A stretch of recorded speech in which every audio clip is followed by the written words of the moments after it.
তাহলে হাতে করে তুমি জপ করতে পারবে তার একটা বিধান শাস্ত্রে আছে। মায়ের এখানে আশ্রমের বাবাজি বসে রয়েছেন, এনারা জানেন যখন শিষ্য কোনো দীক্ষা নেন এগুলো তাদেরকে বলে দেওয়া হয়। সবার ভাগ্যে তো গুরুদেবের প্রসাদী মালা জপ করার জন্য সৌভাগ্যে আসে না। যদি না আসে তুমি হাতে করে গুনতে পারবে। মায়েরা কেমন করে গুনতে হয় দেখে নাও। এই দেখো, 1 2 3 4 5 6 7 8 9 10। অনেকে এই 10 পর্যন্ত গোনে, নইলে অনেকে 11 12 পর্যন্ত করে, কেননা 9 12 108। আর যদি তুমি 10 বার গুনে নাও তাহলে 8 বার আলাদা করে গুনে নিয়ে 108। এই 2 রকম পদ্ধতিতে হাতে করে নাম গোনা যায়। লক্ষ্যইরা এই রকম করে নাম গুনতে হয়। হায় হায় হায়, কি বয়সে তুমি কি করছো হরিদাস, জীবনটিকে একবার নষ্ট করে ফেললে। এই বয়সে তুমি জীবনের আনন্দ উপভোগ করবে কোথায়? না 1 2 3 4 আঙুলের মাঝখানে গোনার কোনো নিয়ম নেই। ওসব কি করে? ছি, যা তুমি করছো, আর তোমাকে বলে কি করব? তুমি করছো জানো আমি গুনি, ঠিক আছে তুমি গাও, আমি গুনি। হরিদাস বসে গেল লক্ষ্য হীরার সামনে।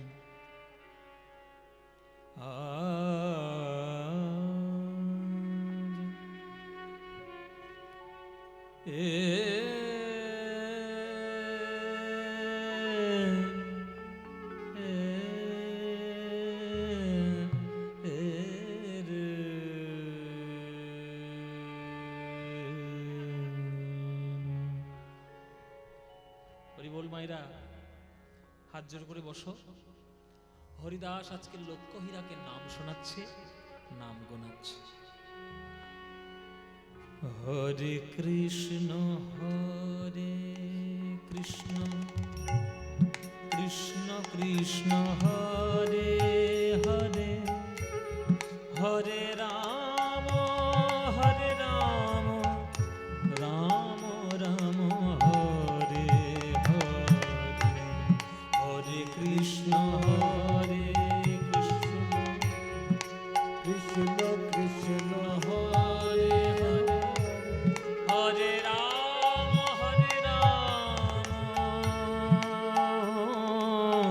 রাম রাম হরে হরে, হরে কৃষ্ণ কৃষ্ণ কৃষ্ণ হরে হরে, হরে রাম রাম হরে কৃষ্ণ কৃষ্ণ কৃষ্ণ হরে হরে, হরে রাম রাম রাম হরে হরে, হরে কৃষ্ণ কৃষ্ণ কৃষ্ণ হরে হরে, হরে রাম রাম রাম হরে হরে, হরে কৃষ্ণ কৃষ্ণ কৃষ্ণ হরে হরে, হরে রাম রাম হরে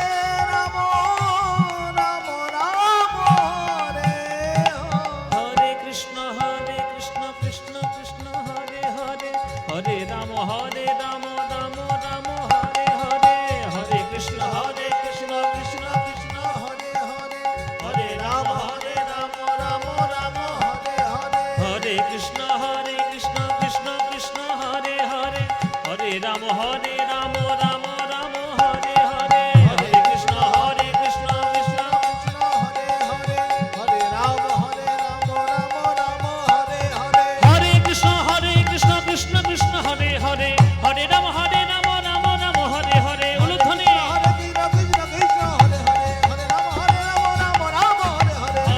কৃষ্ণ কৃষ্ণ কৃষ্ণ কৃষ্ণ হরে হরে, হরে রাম রাম রাম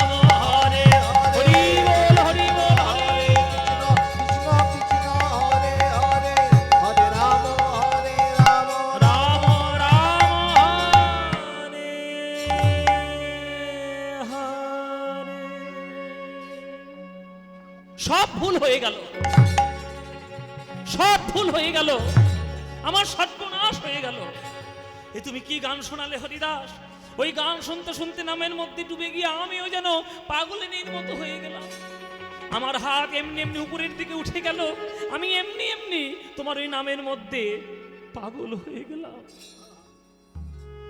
যা গান শিখেছিলাম, যা নাচ শিখেছিলাম, সব তোমার কাছে হরিনাম শুনতে সে নষ্ট হয়ে গেল হরিদাস। মা, এতদিন পর্যন্ত গানটি ভুল হচ্ছিল, আজকে তোমার গান ঠিক হলো। হরি বল বাবা। এতদিন তুমি গান করতে লোকের মনোরঞ্জন করার জন্য, আজকের তোমার গান শুনে স্বয়ং জগৎপতি সন্তুষ্ট হয়েছে। আজকে আর সময় নেই মা, চলে যাও। আবার আগামীকাল এসো, আবার আগামীকাল এসো, আবার কথা হবে। আস্তে।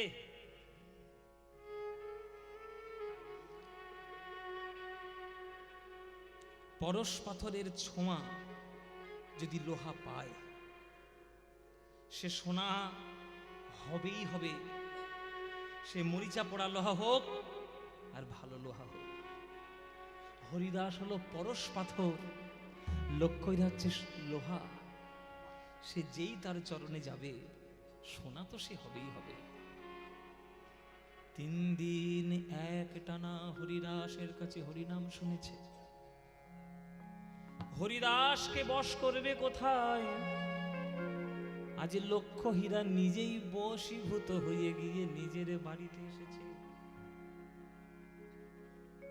3 দিন রাত জেগেছে, হরিদাসের কাছে নাম শুনেছে। আস্তে, একদম কথা বলবেন না গো। এই যে জায়গাটা এবার গাইছি, এবারে যে জায়গাটা গাইব বৈষ্ণব পদাবলিতে, এই জায়গাটি বড় গুরুত্বপূর্ণ। খুব মন দিয়ে শুনুন।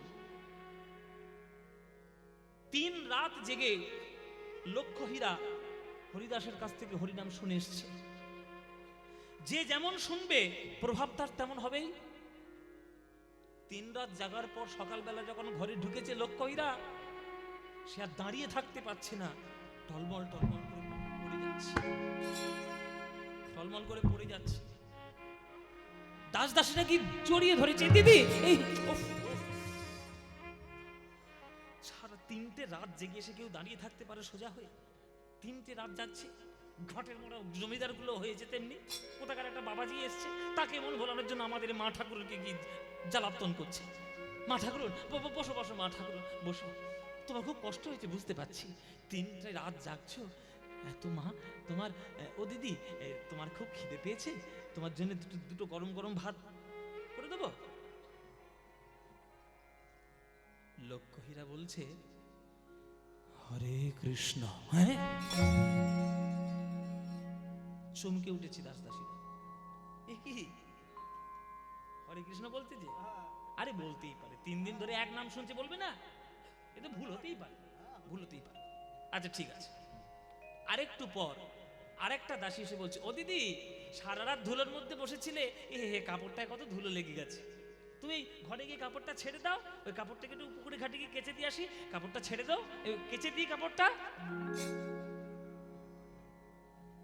লক্ষ্য হীরা তখনও বলছে হরে কৃষ্ণ।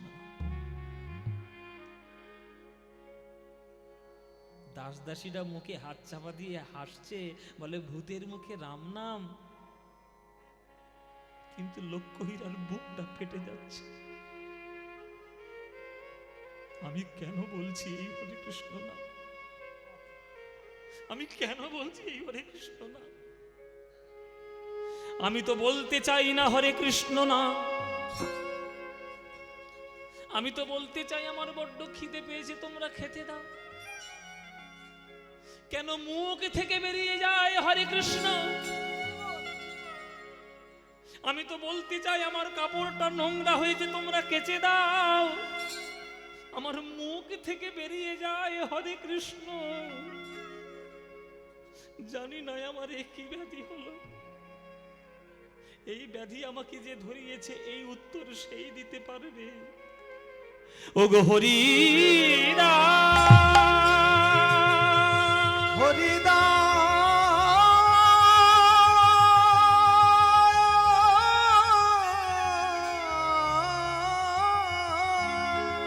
বলো বলো বলো বলো আমার কি ব্যাধি হলো। 3 দিন আমি হরিদাস তোমার কাছে নাম শুনে গেছি, বাড়িতে গিয়ে যাই বলতে চাই মুখ থেকে কিছু বেরোয় না, শুধুই বেরোচ্ছে হরে কৃষ্ণ। বলো বলো কেন আমার এমন হলো। শ্রীমতী রাধা রানী যখন গোবিন্দের নাম প্রথম শুনেছিল তখন শহীদের কাছে বলেছিল, সখী এই নাম আমায় কে শোনাই, আজ আমার সেই দশা হয়েছে। ওগো হরিদাস বলো বলো কেমন আমার ব্যাধি হলো। সই গো আমার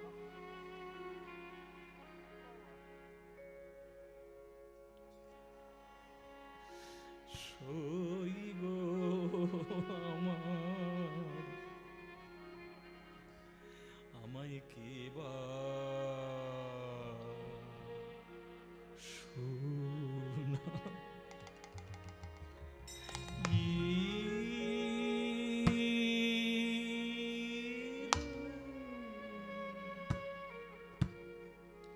শুনাইলে গো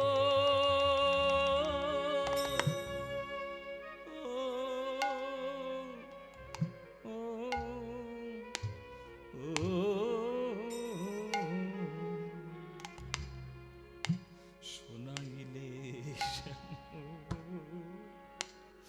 না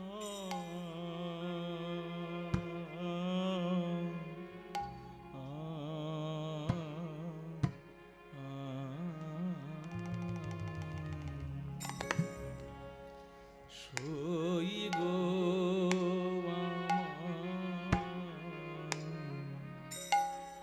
আমায় কে বা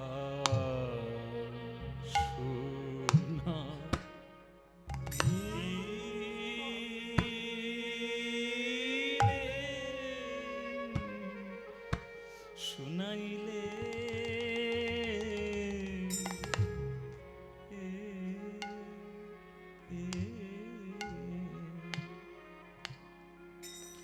ওগো শুনাইলে শ্যাম না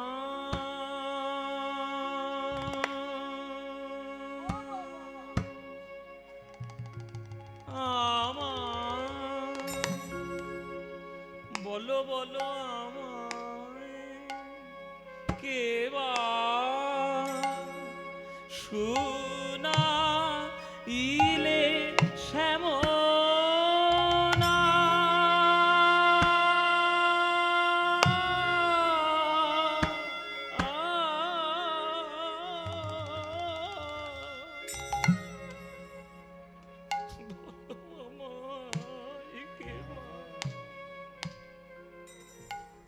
বলো বলো আমায় কে বা শুনাইলে শ্যাম না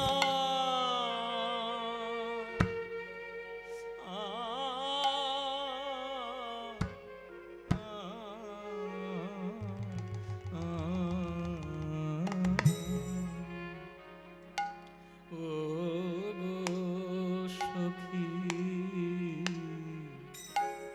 আমায় কে বা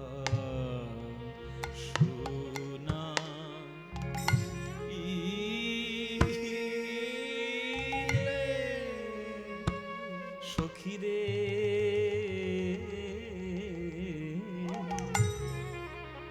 আমি জন্মাবধি এমন না কভু শুনি শুনি নাই নাই নাই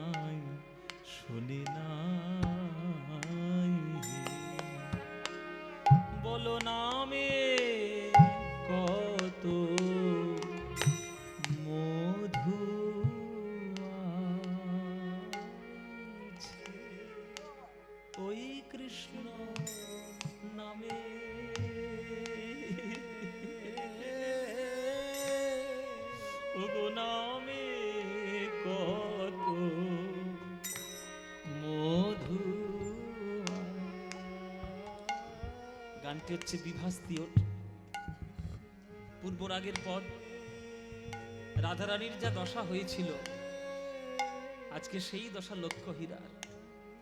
এই পদটি আমি যখন প্রথম গান শেখা শুরু করি, আমার গুরুর কাছে এই গানটি শুনেছিলাম প্রথমে, কিন্তু অনেকদিন ধরে শেখা হয়নি। অনেক বছর পর আমার কীর্তন গুরু, যিনি সুমন ভট্টাচার্য, সম্রাট মানুষ, তার কাছে শেখা বিভাস্তিয়ট।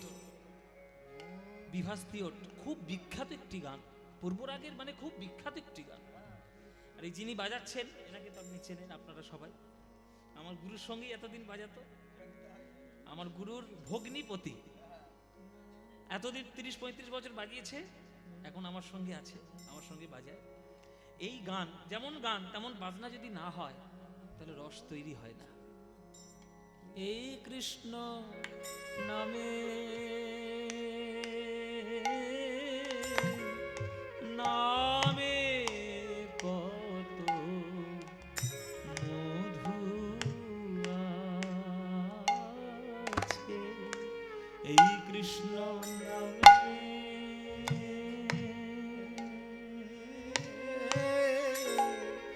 নামে কত মধু আছে, এই কৃষ্ণ নামে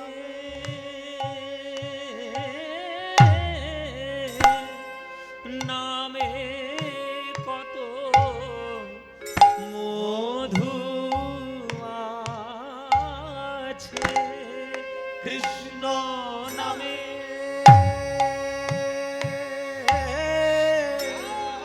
নামে কত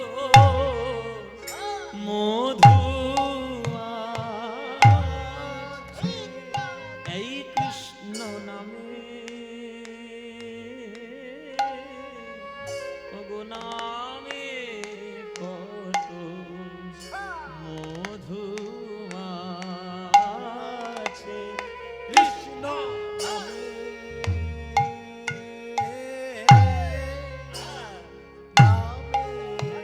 বাবা।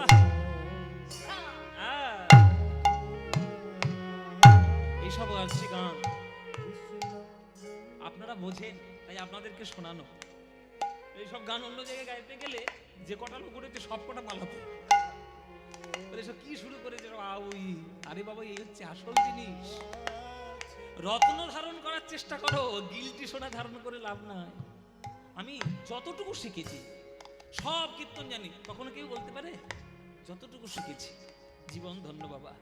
আরো শিখতে হবে, আরো গাইতে হবে, আরো সুন্দর করতে হবে। নামে 14 মাত্রা, নামে কত মধু আছে। দেখুন 14 মাত্রা, 1 2 4 5 6 7 8 9 10 11 12 13, কৃষ্ণ নামে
ওই কৃষ্ণ নামে নামে কত আছে, কৃষ্ণ নামে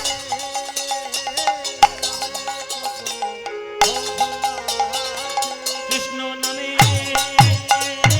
নামে কত মধু আছে, কৃষ্ণ নামে কত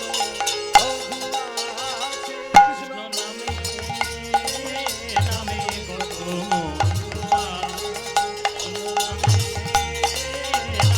কত মধু আছে, নামে কত মধু নিতাই গৌর হরি বল হরি বল। নামে কত মধু আছে, কৃষ্ণ নামে নামে কত মধু আছে, নামে কত নামে নামে কত মধু আছে, নামে নামে কত মধু আছে, নামে নামে কত মধু আছে, ওই নামে কত মধু আছে,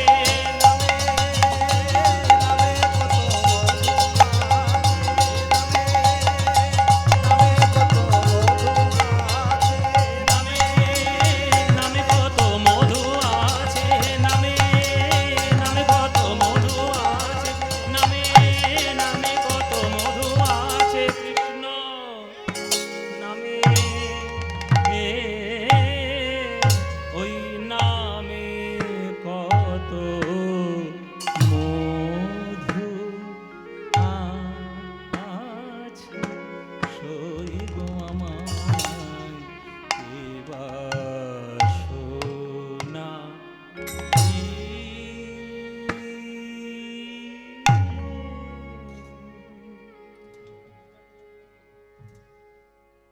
এবার শোনাইলে শ্যামনাম কানের ভিতর দিয়া মরমে পশিল গো, আকুল করিল মন প্রাণ। বলো হরিদাস কি ব্যাধি তুমি আমায় ধরালে? হরিদাস বলছে, মা কীর্তন তো সবাই শোনে, হরিনাম তো সবাই গায়, হরিনাম তো কর্ণ দিয়ে শ্রবণ সবারই হয়, কিন্তু তোমার মতো দশা কজনের হয়? এতদিন যা জীবন যাপন করেছ, সেই সমস্ত জীবন যাপন পাপের জগৎ ফেলে দাও গোবিন্দের চরণে, আর সাধন করো ভক্তিময় জীবন। ত্যাগ করো কেশরাশি, ত্যাগ করো ধন সম্পত্তি, ঈশ্বরের জঙ্গলের মধ্যে চলে এসো, নাম করো। আমার আর থাকা হবে না এখানে, আমি চললাম। তৎকালীন সমাজ ব্যবস্থা অনুসারে কাজী সাহেবের কানে গেল কথা, হরিদাস সে আজ মুসলমানের ছেলে হয়ে হিন্দু নাম করে। গড়াই কাজীর কাছে কানে কথা এলো। গড়াই কাজী বলে, ডাকো ওকে, এই দরবারে ওর বিচার হবে, ওর বিচার হবে। হরিদাস এলো গড়াই কাজীর দরবারে। হরিদাস, তুমি নাকি আজ হিন্দুদের নাম করো, হরে কৃষ্ণ নাম করো, আমাদের সমাজ ব্যবস্থা অনুসারে আমি কাজী সাহেব, আমি গড়াই কাজী, তোমায় হরিনাম ছাড়তে হবে। হরিদাস, কাজী সাহেব আমি যদি বলি হরিনাম আমি ছাড়বো না, এত বড় সাহস আমার মুখের উপর বলছে হরিনাম ছাড়বে না? শাস্তি কত কঠিন হতে পারে তোমার জানা আছে? কত কঠিন শাস্তি তোমার হবে তুমি কল্পনাও করতে পারবে না, তোমার কম শাস্তি হতে পারে। আগেকার দিনে ইসলাম ধর্মের যেভাবে শাসন তারা ভারতবর্ষে চালিয়েছে, আপনারা অবাক হয়ে যাবেন। এ দেশ তাদের দেশ নয়, অন্য দেশ থেকে এসে আমাদের দেশকে শাসন করেছে। আরব দেশ, কাবুল, এই সব জায়গা থেকে এসে তারা শাসন করেছে। সনাতনী সংস্কৃতিতে তারা পরিচিতি নয়, কিন্তু তারা যেভাবে আমাদের ভারতবর্ষকে শাসন করেছে আপনি কল্পনাও করতে পারবেন না। চাবুকে চাবুকে রক্তাক্ত শরীর করে তার মধ্যে নুন ঘষে দিয়েছে, নখটা উপড়ে ফেলে তার মধ্যে গরম জল ঢেলে দিয়েছে। পারেন কি পৈশাচিক অত্যাচার আমাদের ভারতবর্ষে তারা চালিয়েছে? সেই পথের প্রতীক এই সব গড়াই কাজের মূর্ত মানুষ। তারা বলছে শাস্তি কত কঠিন হতে পারে তুমি কল্পনাও করতে পারবে না হরিদাস, এত বড় শাস্তি আমরা তোমায় দিতে পারি। তখন হরিদাস বলছে কত বড় শাস্তি আপনি আমায় দেবেন? আপনি যত বড়ই শাস্তি দিন না কেন, মৃত্যুর থেকে তো বেশি কিছু আপনি আমায় দিতেই পারবেন না। তবে শুনে রাখো কাজী সাহেব, খণ্ড খণ্ড যদি হয় দেহ, যায় মোর প্রাণ, তথাপি না ছাড়িব আমি মধুর কৃষ্ণ নাম।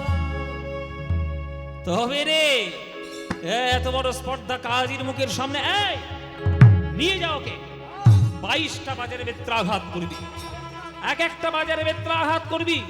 22টা বাজারে বেত্রাঘাত করার পর ও যদি না মরে, তোদের গদ্দান নেওয়ার দায়িত্ব আমার। বলে দিলাম যাবি, নিয়ে যাবে, দূর হয়ে যাবে থেকে নিয়ে।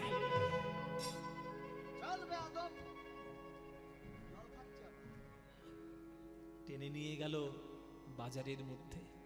আচ্ছা, এটা আপনাদের জানিয়ে রাখি, একটা ভরা বাজারে বেঁধে লোকজনের সামনে চাবুক পেটা করবে, এটা আগেকার দিনে একটা দুটো বাজারে মারলে লোকে মরে যেত, আর সেই জায়গায় 22টা বাজারের বেত্রাঘাত। ঘাতকগণ গিয়ে বলছে হরিদাস, হরিনাম ছাড় হরিদাস, আমরা কত নির্মম তুই জানিস না? আমরা রোজ পশু হত্যা করি, নারী হত্যা করেছি, শিশু হত্যা করেছি, শিশুকে ছুঁড়ে আছাড় ফেলে পাথরের মধ্যে আমরা শিশুকে প্রাণ দিয়ে আমরা হনন করেছি। আমাদের মনে কোনো দয়া নেই, কোনো মায়া নেই, তোকে মারলে তুই মরে যাবি হরিদাস। কেন এই সব অসভ্য জগতের মধ্যে যাচ্ছিস? কেন তুই হরিনাম করছিস? হরিনাম ছাড়, হরিনাম ছাড়, হরিনাম ছাড়। ভাই রে, তোমরা আমায় মারো, মারো, 22টা বাজার তো মারো, আমার মুখ থেকে হরিনাম কখনো যাবে না। এত বড় স্পর্ধা তো, তবে দেখ হরিনামে কত মধু আছে। হরিনাম ছাড়, হরিনাম ছাড়, হরিনাম ছাড়। প্রভু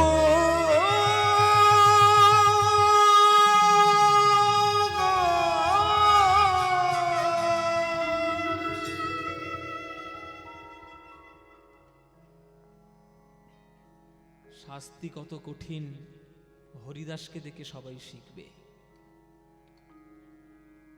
যারা ঘাতক তারা বেত্রাঘাত করতে করতে ক্লান্ত হয়ে গেল, কিন্তু মার খেতে খেতে হরিদাস ক্লান্ত হয়নি। ঘাতকগণ তারা চরণে বসে পড়েছে, হরিদাস তুই মর, মর, তুই মর হরিদাস, তুই না মরলে যে আমাদের গর্দান যাবে, মর হরিদাস মর। হরিদাস বলছে আমি মরতে পারি একটাই শর্তে। কি শর্ত বল? তুই যা বলবি সব পালন করবো, বল তোর কি শর্ত? তোমরা আমার সঙ্গে একটু হরিনাম গাইতে পারবে? কি বলছিস তুই? যে হরিদাস, যে হরিনাম ছাড়ানোর জন্য তোকে আমরা এত আঘাত করলাম, সে হরিনাম আমরা করব? হ্যাঁ, তোমরা যদি করো আমি ঠিক মরে যাব। বেশ, তাই করব। মৃত্যুর জন্য যা খুশি তাই করতে হবে, হরিনামই করব। যে ঘাতকগণ তাকে হরিনাম ভোলানোর জন্য বেত্রাঘাত করলো 22 বাজারে, সেই ঘাতকগণ আজ চরণ প্রান্তে বসে পড়েছে, শুধু হরিনাম করবে। এসো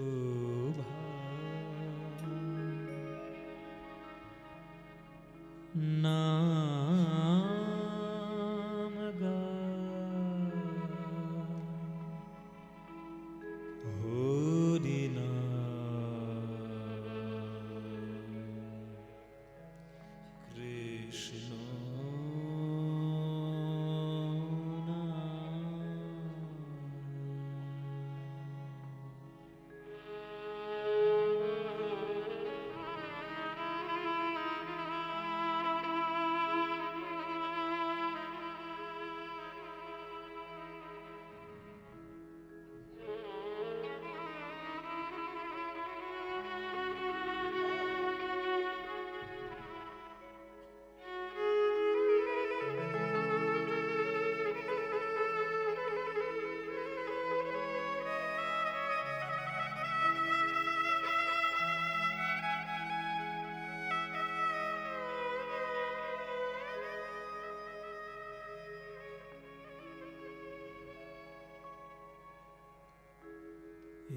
শোভা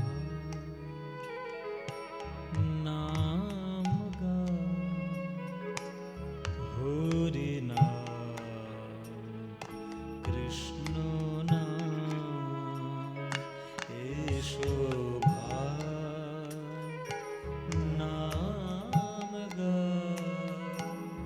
হরি নাম কৃষ্ণ দূরে যাবে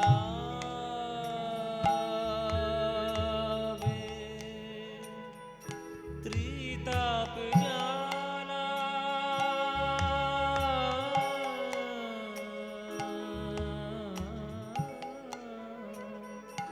দূরে যাবে ত্রিতাপ জানা তোমরা পার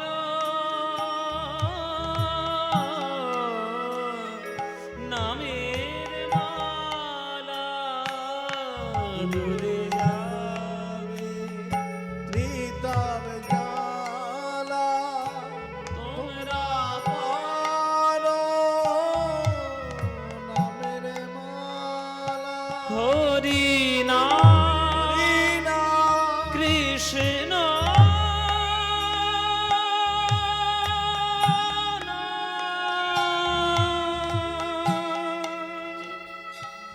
হরি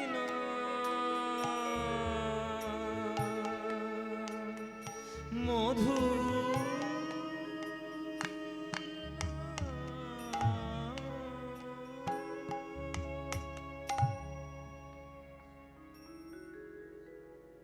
হুজুর হুজুর হুজুর ওই কাফেরটা মরে গেছে, কাফেরটা মরে গেছে, মরে গেছে। আপনি যা বলেছিলেন হয়েছে, হরিদাস মরে গেছে। ওকে গঙ্গার জলে ফেলে দিয়ে আয়, মরেও যেন শান্তি না পায়। যা ফেলে দে। গঙ্গার জলে ভাসিয়ে দিল দেহ। দেহ ভাসতে ভাসতে আজ শান্তিপুরের নদীতে এসে ঠেকেছে। গঙ্গার জলে যখন গঙ্গার পাড়ে এসে দেহটা ঠেকেছে, জ্ঞান ফিরে এসেছে হরিদাসের। হরিদাস জ্ঞান ফিরে হরিনাম করতে করতে আবার চলে যাচ্ছে ওই পাড় ধরে ধরে। ওই পথ দিকে আসছে অদ্বৈত আচার্য। হরিদাস, তোর এই দশা কে করেছে? আয় আয় আমার বুকের মধ্যে আয়। জড়িয়ে ধরলেন গুরুদেব। হরিদাস, কে করেছে বল? তোর এই অত্যাচার কে করেছে বল? আমি ব্রাহ্মণ সন্তান, গলায় আমার পইতে আজ আমি এমন অভিশাপ দেব তাদের বংশ নির্বংশ হয়ে যাবে। চরণ ধরেছে হরিদাস। না গুরুদেব, আপনি দয়া করে অভিশাপ দেবেন না। আপনি দেখছেন অত্যাচার, আমি দেখছি অলংকার। কৃষ্ণ নাম করেছি বলে কলিযুগের লোকেরা এই অলংকার আমার গায়ে তুলে দিয়েছে গুরুদেব। এবার কৃষ্ণ নামে অলংকার। অদ্বৈত আচার্য বুকে জড়িয়ে ধরলেন। ওরে হরিদাস, অনেক শিষ্য দেখেছি, অনেক ভক্ত দেখেছি জীবনে, কিন্তু বেত্রাঘাতের চিহ্নকে কৃষ্ণ নামের অলংকার বলে এমন ভক্ত আমি জীবনে দেখিনি রে হরিদাস। কলিযুগের মানুষ দিয়েছে তোকে বেত্রাঘাতের অলংকার, আমি দেব সত্যিকারের অলংকার। আয় আমার সঙ্গে আয়, আয় আমার সঙ্গে আয়। টেনে নিয়ে গেল অদ্বৈত আচার্য শচীর আঙিনায়, শচীর অঙ্গনে।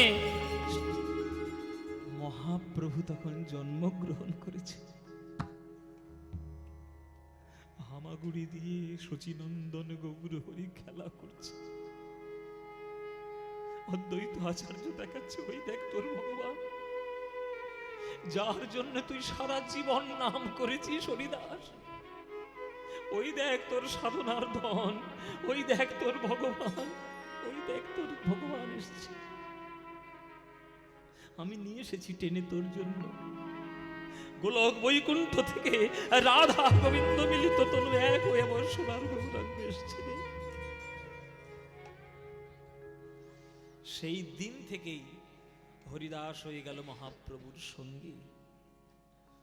মহাপ্রভু যখন নবদ্বীপ ত্যাগ করলেন, নবদ্বীপ যখন ত্যাগ করেছে আমার মহাপ্রভু, সন্ন্যাস গ্রহণ করবে বলে সারা নবদ্বীপের লোক পাথরে মাথা ঠুকে কাঁদছে।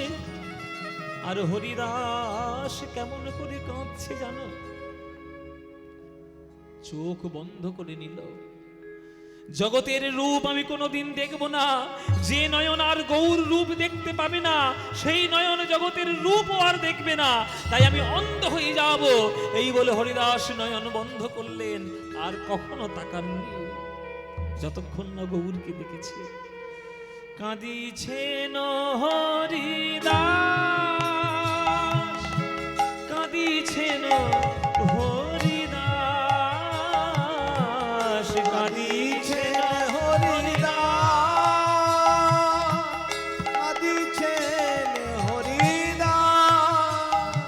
না না আমি আর আখি মিলব না গো,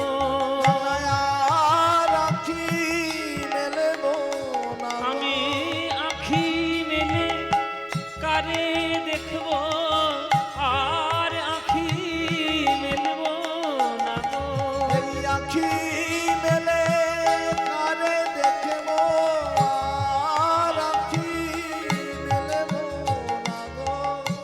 সেই হরিদাসকে ওই তীব্র সাধনাকে রোধ করার জন্য 3 দিনের মধ্যে আমার নিমাইকে ফিরতে হয়েছিল বাধ্য হয়ে শান্তিপুর। শান্তিপুরে মিলন করতে আসতে হয়েছিল হরিদাসের জন্য। শান্তিপুরে এলেন, ভক্তগণকে আশ্বস্ত করলেন, আর চিরকালের মতো নবদ্বীপ ছেড়ে মহাপ্রভু আমার চললেন পুরীধামের উদ্দেশ্যে। পুরীধামের উদ্দেশ্যে যখন বেরিয়ে এলেন, তখন হরিদাসকেও সঙ্গে করে নিলেন। হরিদাস, তুমি যেমন আমায় বিনা থাকতে পারো না, আমিও তোমার বিহনে থাকতে পারি না। আমি যেখানে যাব তুমি আমার সঙ্গে সেখানেই যাবে। চলো পুরীধামে যাই, যেখানে আমার জগন্নাথ বসে রয়েছেন জগতের কৃপা করার জন্য। তুমি আমার সঙ্গেই থাকবে, কোথাও তোমার যেতে হবে না, তুমি আমার সঙ্গেই চলো। চললেছে হরিদাস পুরীধামে মহাপ্রভুর সঙ্গে। জগন্নাথ মন্দিরে প্রবেশ করতে যাবে, হরিদাস দাঁড়িয়ে পড়ল সিংহদ্বারের সামনে। প্রভু, আমি ভেতরে প্রবেশ করব না। কেন? কেন প্রবেশ করবে না ভেতরে? কেন করবে না? প্রভু, আমি ম্লেচ্ছ জাতি, জগন্নাথ মন্দিরকে পবিত্র করার অধিকার আমার নেই, আর আমি কেন প্রবেশ করব? মন্দিরে রয়েছে অচল জগন্নাথ, আর আমার সামনে তুমি সঙ্গে রয়েছে আমার সচল জগন্নাথ। বুদ্ধিমান যে হবে, সচল জগন্নাথকে সে ছেড়ে কি অচল জগন্নাথকে ধরবে? তুমি আমার সচল জগন্নাথ প্রভু, আমি কোথাও যেতে চাই না, শুধু তুমি আমায় একটু ব্যবস্থা করে দাও। আমি যাতে এই মন্দিরের সুদর্শন চক্র দেখে যাতে আমি হরিনামটা জপ করতে পারি, এমন একটা জায়গায় আমায় নির্বাচন করে দাও, আমি সেখানেই থাকবো, আমি যাব না। মহাপ্রভু সেই জায়গা নির্বাচন করলেন। ওই রথে, ওই পুরীর মাথার যে সুদর্শন চক্র, ওই চক্র দেখতেন আর হরিনাম জপ করতেন। বৈষ্ণব জগৎ যতই ভক্ত আসুক, আমার হরিদাসের মতো কেউ কখনো কোনো দিন হতে পারে যে 3 লক্ষ করে নাম জপ করে, যে ভগবানের চরণে জীবন পর্যন্ত বিকিয়ে দিয়েছে। এমন ভক্ত কজন হবে? আর কত সহ্য করবে জগৎ? দেখতে দেখতে হরিদাসের দিন চলে এলো, যাবার সময় চলে এলো। এইবার নির্জানের প্রসঙ্গটি বলবো। পুরীর মন্দিরে এক ভক্ত থাকতেন, তার নাম গোবিন্দ দাস। তার কাজ ছিল দুপুর বেলায় জগন্নাথ মন্দির থেকে প্রসাদ নিয়ে আসবে, মহাপ্রভুকে সেবা করাবে, সেই সেবা প্রসাদটি হরিদাসের জন্য নিয়ে যাবে। আজকেও জগন্নাথের মন্দির থেকে মাথায় মালসা করে সেই প্রসাদ নিয়ে আসছে। প্রভুকে সেবা করালেন।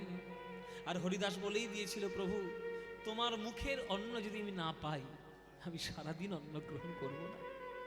ওইটাই আমার প্রসাদ, ওইটাই আমার সারা দিনের আমার ধন সম্পত্তি, আর কিচ্ছু চাই না তোমার কাছে। আজ গোবিন্দ দাস প্রসাদ দিতে চলেছে হরিদাসকে। একদিন গোবিন্দ মহাপ্রসাদ লইয়া, একদিন গোবিন্দ মহাপ্রসাদ লইয়া, একদিন গোবিন্দ মহাপ্রসাদ লইয়া, একদিন গোবিন্দ মহাপ্রসাদ লইয়া, আজ হরিদাসের দিতে গেলা আনন্দিত হইয়া, হরিদাসের দিতে গেলা আনন্দিত হইয়া, ওগো দেখে হরিদাস ঠাকুর করেছে শয়ন, দেখে হরিদাস ঠাকুর করেছে শয়ন, ওগো মন্দ মন্দ জপিতেছে সংখ্যা সংকীর্তন, মন্দ মন্দ জপিতেছে সংখ্যা সংকীর্তন, জপে 3 লক্ষ নাম, 3 লক্ষ নাম, ওই হরিদাস অবিরাম জপে 3 লক্ষ নাম। ওই হরিদাস অবিরাম জপে 3 লক্ষ নাম। হরিদাস, ও হরিদাস তোমার কি হয়েছে? তোমাকে তো কোনোদিন এই দ্বীপ্রহর কালে শুতে দেখি না। যতক্ষণ না তুমি প্রভুর প্রসাদ মুখে গ্রহণ করো, ততক্ষণ তো তুমি শোও না, শয়ন তো তুমি করো না। আজ কি হয়েছে তোমার? কি শরীর খারাপ নাকি? না না, একটু দুর্বল দুর্বল লাগছে, ওই জন্য শুয়ে পড়েছি। কি হয়েছে গোবিন্দ? আরে কি হয়েছে আবার? প্রসাদ নিয়ে এসছি যে। প্রসাদ নিয়ে এসছো, কিন্তু নাম তো আমার এখনো পূর্ণ হয়নি, প্রসাদ পাবো কি করে? সংখ্যা কীর্তন পুরে নাই, আমি কেমনে খাইব? আজ মহাপ্রভুর দেবা প্রসাদে আমি কেমনে ফিরাই? বৈষ্ণব জগৎ হচ্ছে বাবা শাঁখের করাত, যেতেও কাটবে আসতেও কাটবে। এমন সিদ্ধান্ত নিতে হবে যাতে দুদিকটাই রক্ষা হয়। তাই হরিদাস বুদ্ধিমান কি করলেন? ওই মালসার থেকে একটা অন্নের দানা, একটা অন্নের কণা মুখের মধ্যে দিলেন। একটা অন্নের কণা মুখে দিলেন কেন? তাহলে উদর পরিপূর্ণ করে খাওয়াও হলো না, আর মহাপ্রভুর প্রসাদের অপমানও করা হলো না। গোবিন্দ দাস দেখলেন এ তো অবস্থা ভালো নয়, এই খবর তো প্রভুকে জানাতেই হবে তাড়াতাড়ি। গোবিন্দ দাস ছুটে চললেন প্রভুর কাছে। হরিদাসকে প্রসাদে পাইয়ে গম্ভীরার মধ্যে মহাপ্রভু রয়েছেন, ওই প্রসাদে ভাড়ার ঘরে রেখে প্রভুর চরণে লুটিয়ে পড়েছে আজ গোবিন্দ। প্রভু প্রভু, একটা কথা তোমাকে বলবো প্রভু, বড় গুরুত্বপূর্ণ। কি হয়েছে গোবিন্দ দা? কি হয়েছে? তুমি আমার সঙ্গে একটু চলো। হরিদাসের মনে হয় শরীরটা ভালো নয়, হরিদাসের বোধহয় কিছু একটা হয়েছে। কি বলছো দাদা? কি হয়েছে হরিদাসের? হরিদাস, হরিদাস তোমার কি হয়েছে? হরিদাস, হরিদাস,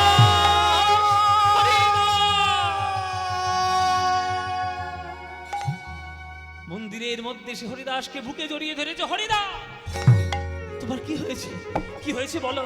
এই গোবিন্দদা বলছে তোমার কি শরীর খারাপ, বলো তোমার কি হয়েছে, বলো আমায়। প্রভু গো, তুমি কেন ছুটে এসছো আমার কাছে? আমার শরীরে কিচ্ছু হয়নি প্রভু, কিন্তু কিছু তো আমার হয়েছে।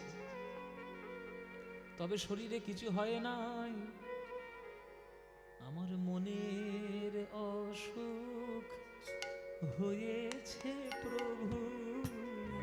আমার মনের অসুখ হয়েছে প্রভু। শরীরে কোনো রোগ নাই, আমার মনের অসুখ হয়েছে প্রভু। আমার মনের অসুখ হয়েছে প্রভু। শরীরে কোনো রোগ নেই। প্রভু বলছেন তুমি তো আমায় হাসালে হরিদাস। আমি ভক্তদেরকে শিখিয়েছি কৃষ্ণ নাম করলে মনের রোগ দূর হয়, আর তুমি বলছো কৃষ্ণ নাম করে তোমার মনের রোগ হয়েছে। চেতো দর্পণ মার্জনম ভব মহাদাবাগ্নি নির্বাপনম श्रेयकैरवचन्द्रिका वितरणं विद्यावधुजीवनम् आनन्दाम्बुधिवर्धनं प्रतिपदं पूर्णामृतस्वादनं सर्वात्मस्नपनं परं विजयते श्रीकृष्ण संकीर्तनम्। শোনো প্রভু, ওই শাস্ত্রের জ্ঞান তুমি অন্য ভক্তদের দিও, কেননা তাদের মনের রোগ আমার মনের রোগ এক নয়। জীব জগতে লোকের মনের রোগ হয় কাম থেকে, আর আমার মনের রোগ হয়েছে তোমার প্রেম থেকে। তার মানে আবার বলতে হবে প্রভু, তুমি জগতের ফাঁকি দিতে পারবে, সবার কাছে ফাঁকি দিতে পারবে, আমার কাছে নয়। আমার গুরুদেবের লেখা চিঠি কোথায়? অদ্বৈত আচার্য যে তোমায় চিঠি পাঠিয়েছে, সেই চিঠিটা কোথায় প্রভু? হ্যাঁ, চিঠি? কিসের চিঠি? কিসের, কোন চিঠির কথা তুমি বলছো? কি চিঠি আমার কাছে আছে? প্রভু, ওই তো বললাম, তুমি জগতের কাছে ফাঁকি দিতে পারবে, আমার কাছে নয়। আস্তে মায়েরা, অদ্বৈত আচার্য একটা চিঠি লিখেছিল নিমাইকে। সেই চিঠির মধ্যে একটা কথা লেখা ছিল, বাক্য এমন ভাবে লেখা ছিল যাতে লোকে ধরতে না পারে, কিন্তু যে বোঝার সে বুঝবে। কি লেখা ছিল মায়েরা চিঠিতে? শোনো, চিঠিতে লেখা, অদ্বৈত আচার্য লিখছে যে বাউলকে কহিও এক কহিয়াছে বাউল, বাউলকে কহিও আর নাবিলায় চাউল, বাউলকে কহিও লোকে হইয়াছে আউল, বাউলকে কহিও ইহ কহিয়াছে বাউল। এ কথার আপনারা মানে কে বুঝেছেন? হাত তুলো। কে বুঝেছেন? অদ্বৈত আচার্যের কথা সবাই বুঝবে। বাউল মানে এখানে এক ভক্ত। এখানে বাউল মানে কোনো পাগল নয়, কোনো বাউল গায়ক নয়। এখানে বাউল মানে ভক্তকে ইশারা করা হয়েছে। বাউলকে কহিও এক কহিয়াছে বাউল, মানে মহাপ্রভুকে বলো, তার এক ভক্ত বলেছে। বাউলকে কহিও আর নাবিলায় চাউল, অনেক হরিনাম বিতরণ হয়েছে, আর যেন হরিনাম না বিলায়, এবার যেন হরিনাম বিলানোটা বন্ধ করে। কেন? বাউলকে কহিও লোকে হইয়াছে আউল। আউল মানে পরিপূর্ণ। ভক্তের হৃদয়ে হরিনামে পূর্ণ হয়েছে। অদ্বৈত আচার্য বলছে, হে প্রভু,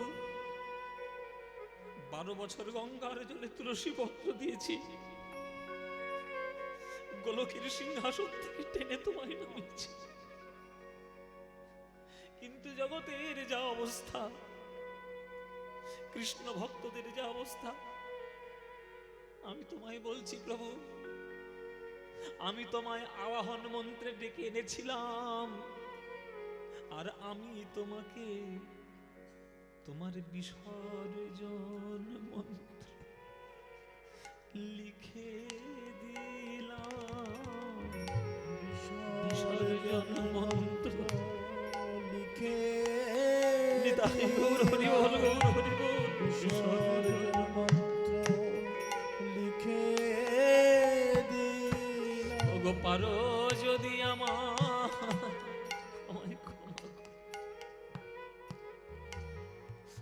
ক্ষমা করো।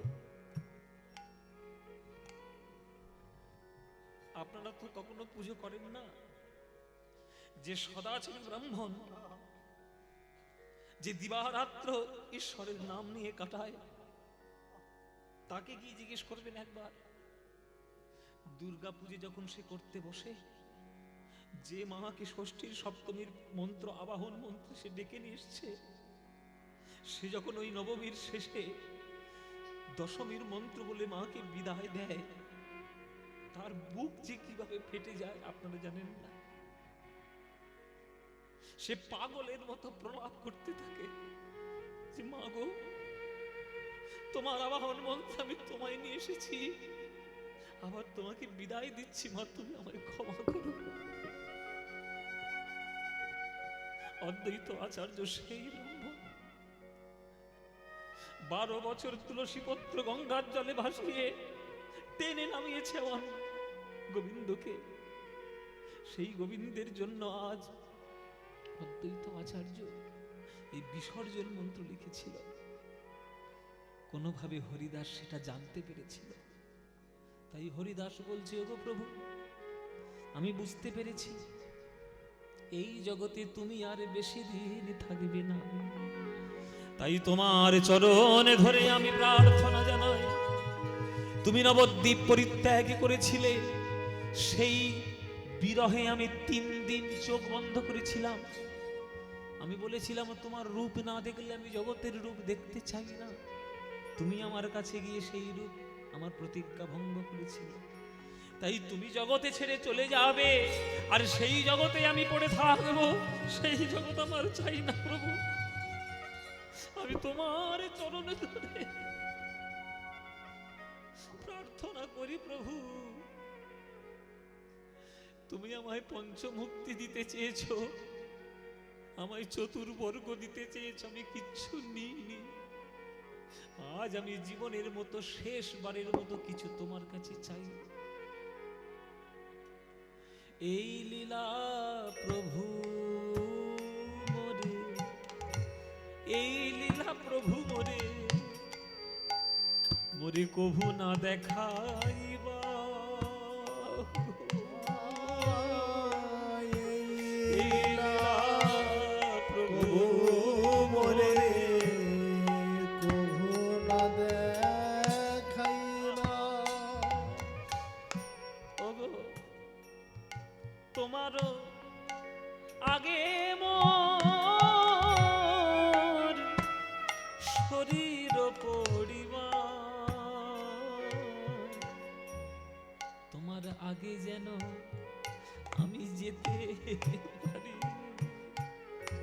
তোমার আগে যেন যেতে পারি। এই কৃপা করো আমার গৌর হরি, তোমার আগে যেন আমি যেতে পারি। এই কৃপা করো আমার গৌর হরি, তোমার আগে যেন যেতে পারি,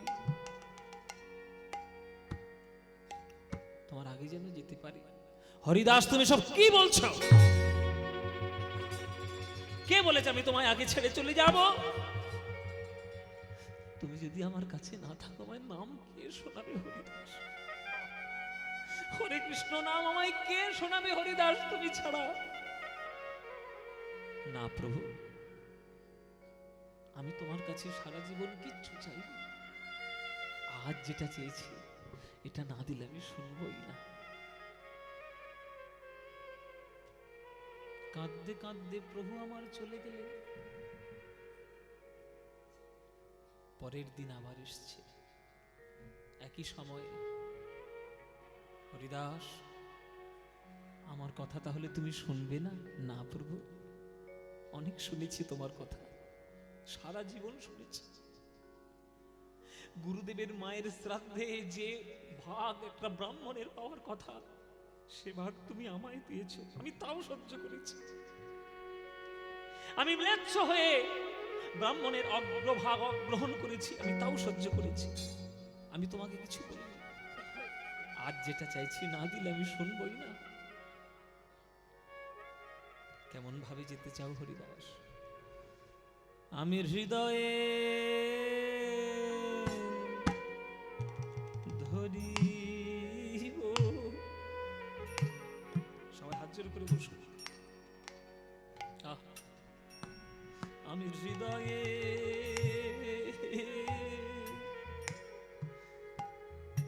ধরিব তোমার যুগল চরণ প্রভু, আরে নয়নে আমি হেরিব তোমার সুন্দর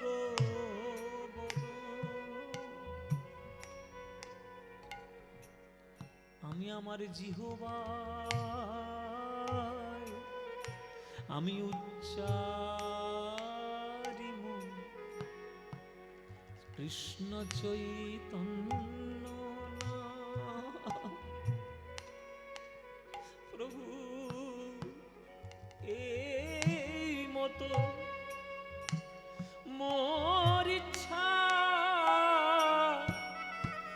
মুই ছাড়িব পরাণ। আমি দেখেছি প্রভু মরণের সময় লোকের কত কষ্ট হয়, চোখ ঠেলে বেরিয়ে আসে, হাত পা বেঁকে যায়, শরীর কুকড়ে যায়, তবুও প্রাণ বেরোতে চায় না, এত মায়ার টান। আমি ওই কষ্ট করে মৃত্যু চাই না। আমি তোমার বদন দর্শন করব, তোমার চরণ আমি আমার বুকের মাঝখানে রাখবো, তোমার নাম বলবো, স্বইচ্ছায় যেন আমি জগৎ ছেড়ে চলে যেতে পারি। তাই হরিদাস নিজাগ্রে আমার প্রভুরে বসাইলা।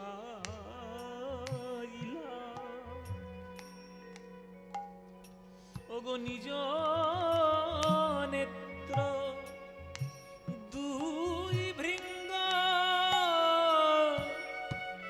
প্রভুর মুখ পদ্মে দিলাম।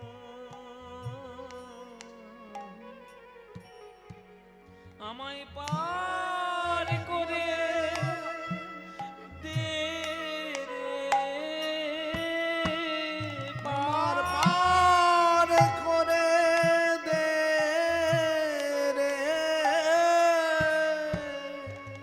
ওরে আমার নয়ন ভৃঙ্গ, আমার পার করে দে রে,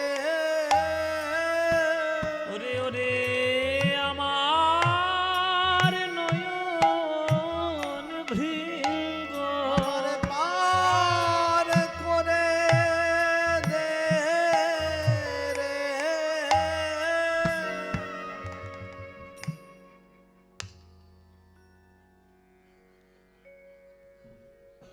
সারা জীবন নাম করেছে প্রভু, হরে কৃষ্ণ নাম সারা জীবন করেছে, কিন্তু যাওয়ার সময় শুধু শ্রীকৃষ্ণ চৈতন্য বলতে বলতেই চলে গেল।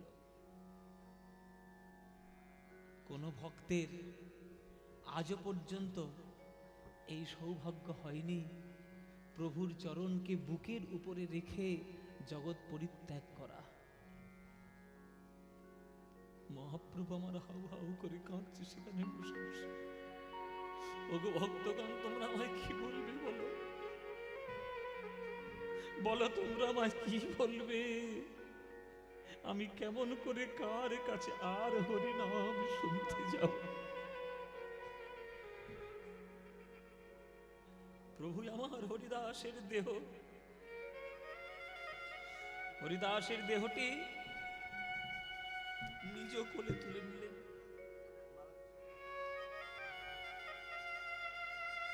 এইভাবে কোলের মধ্যে তুলে নিয়ে আজ সমুদ্রের ধারে ধারে প্রভু বলছে, ওগো তোমরা আমায় কি বলবে? আমায় হরিদাস আমায় ছেড়ে চলে গেছে। আজকের হরিদাস যায়নি, পৃথিবী রত্ন শূন্য হলো, পৃথিবী রত্ন শূন্য হলো, আজ পৃথিবী রত্ন শূন্য হলো, পৃথিবী রত্ন শূন্য হলো, আজ হরিদাস চলে গেল, পৃথিবী রত্ন শূন্য হলো। ওই হরিদাস চলে গেল, পৃথিবী রত্ন শূন্য, সাধ্য সাধনে নির্ণয় হলো, সাধ্য সাধন নির্ণয় হলো, আমার হরি উলুধ্বনি উলুধ্বনি, সাধ্য সাধন নির্ণয় হলো, হরিদাস চলে গেল, সাধ্য সাধন নির্ণয় হলো। হরিদাস চলে গেল, সাধ্য সাধন নির্ণয়। তোমরা সবে যাও জয়ধ্বনি, জয় হরিদাস, সবে দাও জয় জয় জয় হরিদাস ওগো